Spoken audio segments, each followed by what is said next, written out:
The good thing comes from the learned people. And with PD you reverse it because oftentimes it's ordinary people who have solution. I mean, it's the most democratic thing you could do. You know, the voice of the people. And the idea that ordinary people have something to say and something to contribute and they should be listened to. What I think, and Jerry thought the same way, was a bit different, is a level, first of all, of the community ownership in the processes. That is a leap of trust and confidence in the people. Who discovers the solution? You know, it's the self-discovery process versus having people discover and then tell others. The emphasis on practice and at all levels of the process, from learning how to actually engage the community and engaging the community in actually doing things. The facilitator belongs to an organization which has a lot of expertise. Again, saying, well, we'll teach people. We have to refrain from that. There will be teaching going on, there will be transfer of knowledge from the outside to inside, but the focus on the practice of what was discovered inside versus thinking of the educational package. The focus on, in the behavior and social change, is the focus on the social proof that the self-discovery implies, that there is somebody just like me who is doing this, so I can do this. Again, the emphasis on practice. Part of the principle is the role of the outsider or the facilitator. The facilitator can be from within as well, but then the specific facilitation strategies, the way you ask questions, probably unique to the approach as well.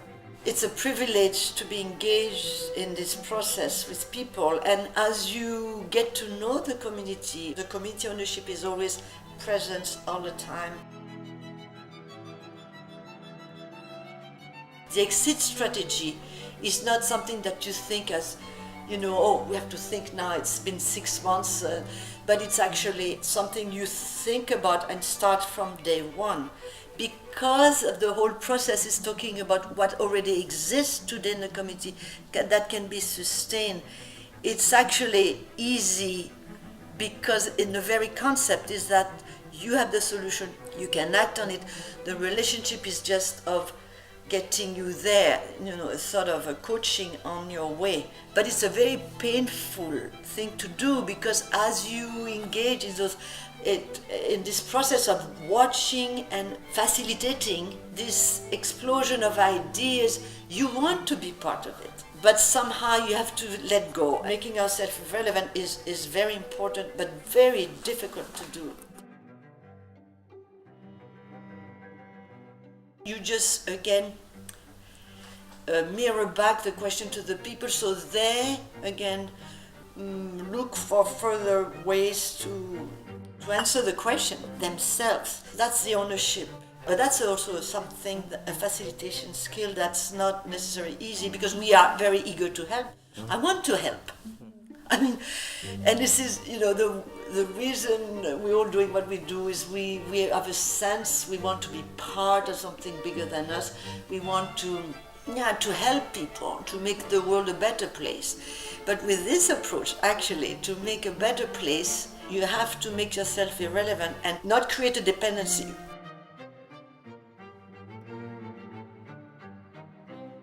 What we create instead is relationship that can last forever. Being able to shift so-called professional relationship to just human relationship. This sense of, in a way, being relevant, but in a professional way, but not being irrelevant as human being. There's an Aborigines Australian woman who said to people, if you're coming here to help me, you're wasting your time. But if your liberation is linked to mine, let us begin. So we can work together but we have to move because there's something more than just the work at hand or the issue at hand. It's our relationship as human beings.